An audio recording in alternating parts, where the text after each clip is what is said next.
Morning Fort McMurray with Buffalo and the rest of the world. You've tuned in to the Mac City Morning Show. I am your host, Elliot Pierre. We're going to start today's episode off the same way we start every episode off, with a moment of gratitude.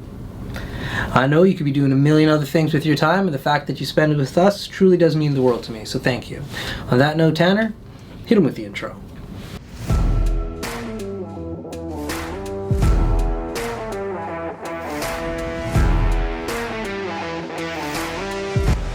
Hey, it's Keith Simpson here. I'm the general manager of Norel Toyota, soon to be Fort McMurray Toyota. Pretty excited for our new dealership. We're here to take care of you. Come on down and be part of our family. And we are back. Big shout out to our title sponsor, Norel Toyota. We really do appreciate your ongoing support. As everybody at home knows, I do not introduce my guests because they can do a better job at that than myself. So can you please reintroduce yourself to the people at home? Now that it's dry? Yeah. Not out in the rain no more? Yeah, at like 11 in the morning, or night, I guess. Yeah, 10 o'clock at night, yeah. Well, I'm still Mike Deranger. I'm, local to the region here. My family's from here. My wife, my kids, everybody, and I'm a local businessman. I've been here for, doing my business 20 years in the region, and it's my work, and I like it. My work's always been about providing opportunity for my young people, in skilled trades. That's, something I'm passionate about, and I've put a lot of work into that in the last 20 years too, and it's, I like doing that stuff. That's my life's work. There you go. Yeah. So you're no longer at the bottom of the super test, I'm assuming? No. There we go. So last time we sat and chatted off camera, we were talking about the voice you had made. I don't think you thought what was going to occurred when you put a TP up at the bottom of the super test. Yeah. And so now you actually have a voice. A lot of people are listening. You definitely started the conversation. I'm fascinated to hear what your kind of thought process was when you were down at the bottom of super test. What was going on in your head? Because how many days did you go without eating? I went 15 days. So don't worry. I'm not worried about what is to come. I want to hear more a little bit about the experience. I was there for about 3-4 days of it, but let's hear a little bit more, please. Yeah, well, right off the hop, I would recommend every single person do a 72-hour fast. Like your mind clears up, your body feels better. The first couple of days it's tough, but once you're over that 72 hours, you start feeling a little better. And, the health benefits are phenomenal. So, sleeping, your body relaxes, like joint pain, everything. Like I had my shoulder was bugging me for the last couple of years. I heard it there. Mm-hmm. And now I don't even feel it. I got full movement again. Feels freaking awesome. And I found out by mistake. I was just doing something in the morning time there, and I went to go scratch my back, and I'm like, holy shit, man, I got full movement in my shoulder. Yeah. And that's just from your body repairing itself, So that 72 hours, I recommend anybody do that. But, I went further than that. I went 15 days. And somebody was asking me, we had so many visitors come down, and somebody was asking me, how do you feel, about, this, and what you're doing? And they started talking about, the children in Gaza, the young little children, all these little kids, who are having a tough time, starving to death. And I said, to be honest with you, I said, I'm at day 9 right now, and I said I think it's almost a reverse role for these children because after day 6 I don't feel it no more, at all. Period. I don't feel the hunger. I don't feel any of that stuff. I said I feel good. So I think these poor little children, I think the roles reverse, with their parents having to watch them die, but in reality the children's minds are probably calm. Their systems are calmed down, and they probably just get to a point where everything just starts shutting down, and really they're the ones who are, having to watch their, families watch them like that, So that's one of the things I thought about, when I was in this situation, and and it kind of helped me, puts things into perspective. But when you go that long without food, your mind starts thinking different, your body goes into a survival mode, and you can start putting things into perspective, and you can start thinking about things more into detail, and that really, really helped out in the conversations we had with people coming there, and, had critics too as well. Some people would pull up there and, not understanding what I'm doing, and come in there with their, systemic racist views of Indigenous people, that we've always have our hands out and stuff like that. But I sit down, I talk with everybody, and I educate them. And that was the intent, was to educate people about what it is I'm doing. I didn't want to do it in an aggressive manner. I didn't want to do it in a manner that's, blocking the highway or anything, because I know the second I do that, I'll get arrested for one thing, but two, it'll feed into these people's, stereotype of the indigenous people, that I should be doing all these other things. I should be exercising all these other avenues. In reality, I did. And what I did was the last resort. I didn't want to do it. I shouldn't have had to do it, but I did it, and it's been done. And the message has been loud and clear. I had so much support from the community, and so a big thank you to everybody out there that came and stopped by and came and see me and checked up on me, and it meant a lot to me, and I was very, very fortunate, very, very lucky, because there's people that came there too that in the community who are movers and shakers in the community, and it was good to hear their perspective and hear their support. And then in the cover of darkness, people who couldn't be seen there came. We had visitors 12 o'clock, midnight. Sometimes we sat and had discussions till 2 o'clock in the morning, 3 o'clock in the morning. Yeah. I'm not kidding, And, but the overwhelming support was there, and the message was loud and clear that, change has to happen. Yeah. And you had Chief Vern with you there too. Yeah. Man, the two of you guys, juggernauts every day, just you and the two dogs. I was just like, man, these guys are really doing it. But like, the one thing that blew my mind was you guys were able to be so coherent and continue the conversation, even though, like you said, you weren't eating. People were there non-stop. Yeah. Like, literally, I would sit there and just, people were rotating. The support was great, but that's great when you're fed, you're nourished, you're sleeping under like your normal conditions. With what the environment you guys put yourself in, it was wild to see how well you guys were able to just like continue and still like speak so fluently on the message that you guys were trying to broadcast. It was wild, man. It was tough, actually. Seriously, it was tough, because when you get to when your body goes into a state of survival, your mind is like on a different level. So if we have like this is level, this is reality, our minds would be like this. So sometimes in the morning we'd have discussions, just me and Vern. Yeah. And then during the day we'd kind of come down here, and then we start talking with the people, like on the level that everybody's at, like in reality, day to day stuff like that. Yeah. But then once that was done in the evening time, we go back up to this other level and talk, and to us it was.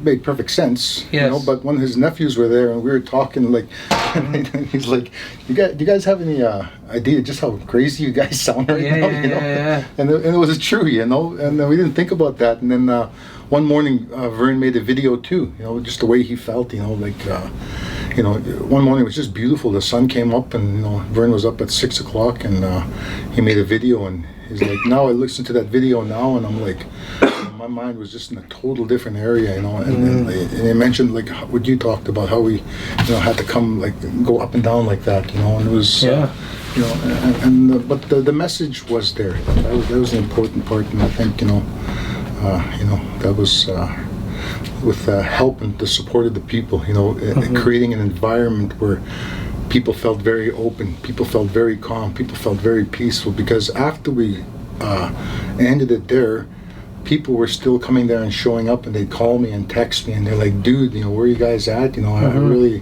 like coming there, People were like sad, I can't believe the teepees are down. I drive by there every day, and it's actually sad to see, But for sure.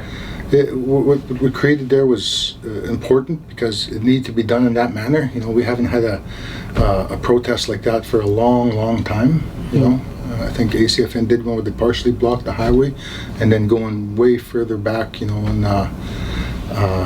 the lady there from Fort Mackay, I forget her name, sorry, Dorothy McDonald, they named the building after her, but she started that way back in the day,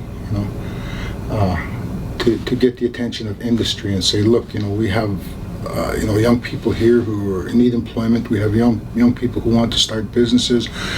Our nations want to start businesses. These are some of the things that we need to do in the area, and you guys got to start working with us. So we progressed from that time to where we are now, but things got off track again. And we're trying to get things back on track through reconciliation, And that's the challenge right now, because I honestly don't believe that's being practiced here from industry, because I know so many other people who are in the situation that I'm in right now. So aside from them acknowledging the fact that they're on Treaty 8, nothing really gets done anymore. We've created such a huge opportunity for all these other companies to come in here, under the Indigenous banner, self-identifying as an Indigenous person to further your company, and giving our joint venture partners all these opportunities. And the joint venture partners are okay. Some of them are really invested in the community and our Indigenous people and hiring them, but there's a lot of them private, companies who don't hire one single Indigenous person that have joint partnerships with our nation. And these type of things, they need to stop, because we've created this opportunity for them. But we also need to stop this, because when Suncor, when Today newspaper said that they spent $3.1 billion in the region, you can almost lump all of our companies into that $3.1 billion, including our nation-owned companies, our entrepreneurs, and that would be solely just working for Suncor alone. But we have CNRL, we have Albion, we have Curl, all these other companies who also spend a lot of money in the region. So when you take a look at it from that aspect, there's there's a lot of money that's being spent here. And what we're saying on our part is that we want accountability on where this money is going. We need this broken down as to really where this is going, how much is being spent. And that's the big question in my mind, because if you're saying you're spending this amount of money and we have all these young people going out of business, then there's a serious problem with it. There you go. Time out. And we are back. Sorry, the battery died. All right.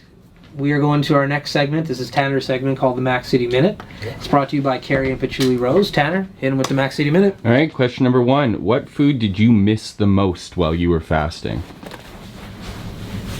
Well, my wife's cooking in general. I love my wife's cooking, so she cooks a lot of different things. So I can't nail it down to one thing, but I know that when I broke my fast, I always break my fast that I have with cantaloupe and honeydew.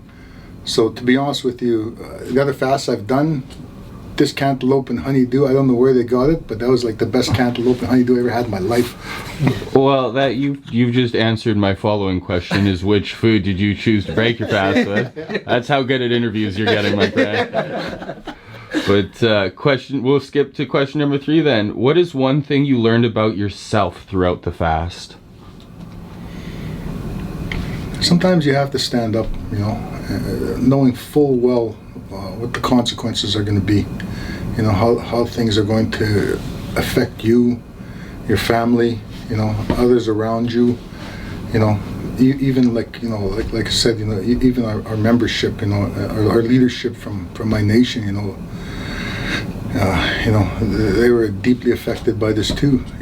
So were the other nations. With the discussions I've been having with people after the, after we were done, is that this really did affect so many people in so many different ways. There's a big question mark out there now as to where we go from here.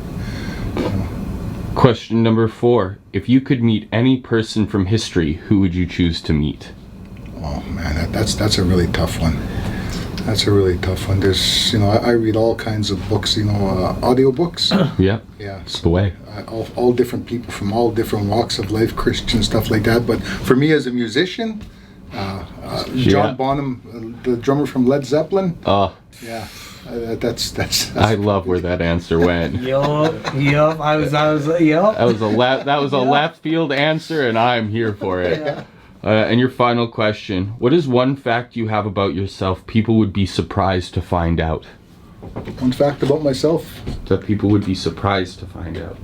Well, I can't say, because then if I say that, then people won't want to listen to me anymore. So we'll keep that hidden for now. And that is a good enough answer. Those have been your 5 questions. There you go. I love it. Good questions. Yeah. Thank you. I tried my best. Yeah, So Led Zeppelin, they might be coming back. There's a rumor kicking around that they might come back for one more performance. Wow. I know. If anybody wants to give us tickets, I would love to attend. Just throwing it out there. If it does happen, we'd like to promote it. We'd love to film. I'm sure Shameless Led plugs. Zeppelin needs our help. Yeah, that's for sure. Listen, you never know who's listening. So I actually just watched their concert the other day. The very last one they had there in at the big place there in Europe. There. yeah, in Wembley. Wembley. Yeah. That was freaking Wembley. awesome, man. Wembley, yeah. Yeah, so they're a great band. So when you were at, like, what kind of, were you listening to that kind of music when you were out at the bottom of Super Test there? No, we were listening to powwow music all the time. Well, you met Alan. He was like my brother. Yeah, my brother, we my put brother, the my video out brother-in-law. of, like, you shared his one video. Yeah, I don't yeah. know if it's gone up on NoHo's site yet, but I've seen it circulating anyways. So my job was to make sure the boom box was recharged every day, because as soon as we got up in the morning, Fern's Dene, Alan's Dene, I'm half Dene. There was Dene music playing first thing in the morning, and it didn't stop all day long. Yeah. So we listened to straight powwow music the whole time. I listened to news. I think it was on day 10, day 11, because I always listen to news all the time, and I really haven't listened to much news since. But I actually felt like physically sick after listening to it for about an hour. I had to shut it off. No doubt. Yeah, because your mind is such a different area. Yeah, 100%. Yeah. I can only imagine. Like, I remember the first time I did a sensory deprivation tank, and I came out of it afterwards. Like, things were different in regards to, it's so quiet in there that when you come out, the flick of a newspaper sounds so loud. You're just like, whoa, it's a thing. Yeah. So, like, times that by a quadrillion to what you were doing with your hunger strike, I can only imagine certain things would resonate differently during and potentially after for a few days, if not weeks. Yeah, it was a really beautiful experience. It was. My goal was 21 days, but the 15th day when I was there, or sort of the 14th day when I was there, I had 3 people that came there, one family, and then two of my good bros there, and they were really concerned. I could see it in their eyes, I felt like I could still do my 21 days, but they just, each of them had this similar message that what you're talking about here, what you've done is loud and clear. People know about it. There's next steps that need to happen. And if you want to be part of these next steps, you can't be jeopardizing your health. And so I listened to them, and I gave Vern a call, and I said, yeah, we'll end it tomorrow. And I said, okay, cool. And he said, so they organized a feast. Mel Grandjam too, he was one of the guys that come over too all the time and talk, and he organized a big part of it. The drummers coming over, had a little round dance, and it was really good. It was beautiful, beautiful experience, but going back to the question of accountability and part of industry, and then myself doing what I did, knowing full well that there's going to be repercussions, that sometimes you have to do these things, to see where you are as in a community, because I've been a part of the business community for 20 years now, so in the back of my mind, going back to we were talking about the things that you need to do to see where your business is at. Well, I did these things like joining NABA, other groups in the area, Kiano, some different boards, municipal, provincial boards, and also to a national board that I was on. So I educated myself for the last 10 plus years about where we're at, where we need to go, how things need to happen.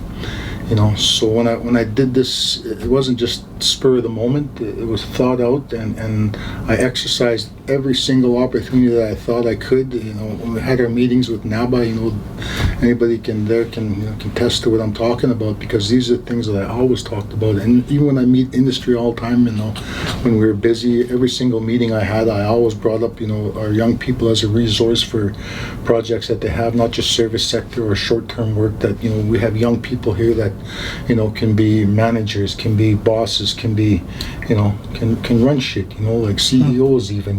We have that ability now. We have young people graduating from Harvard, Oxford, all these places now. Record number of graduates across the universities in Canada. A record number of graduates here in McMurray. So there's a huge resource that we have, and that's one thing I'm glad Olivier is talking about right now, is utilizing our Canadian people right now, as opposed to what the Liberals are talking about, by bringing in foreign workers again, because we have all the people that we need here. And as Indigenous young people, right now they put themselves on a level playing field right now, so they actually represent, a very capable, able, willing workforce that we can utilize now for the next 20 years easy. There you go. Well, on that note, Tanner literally just tapped his watch. That means we are out of time. Right. But before we cut you loose, everybody gets a shameless shout-out or plug. So you have the mic, the camera, the lights. Have fun. Shameless shout-out or plug? What do you mean by plug? Like, whatever you get from that meeting, you are up. well, I just want to say a big thank you to everybody in Fort McMurray that came and dropped by. That also people too that are still texting me right now about my health and everything. I feel good. It was well needed. All the discussions that we had with everybody that came down there. Thank you so much. Thank you for all the support from the people from McMurray. And people have to remember that we have the ability to vote in the people that we need to change the course of what we're doing, and that's very important, being that we have elections and stuff coming up. So shout out to our leaders, and best of luck, and to everybody out there. There we go. Awesome. Well, for McMurray, Wood Buffalo, the rest of the world, that's been another episode of the Mac City Morning Show. From the bottom of my heart, thank you very much for tuning in. Big shout out to our title sponsor, Norel Toyota, as well as Carrie from Patchouli Rose, and the beautiful people at Coldwell Banker. Hopefully everybody's having a great day. Hi everyone, it's Carrie with Patchouli Rose here at Thickwood Barbershop. If you're wondering what to get your loved one this season for Valentine's Day, I make an all-natural anti-aging skin serum called Good Skin. It's good for men and women, and it's available for purchase here at the barbershop, downtown at the Corridor Shops and Events, and on my website. Thank you for your support.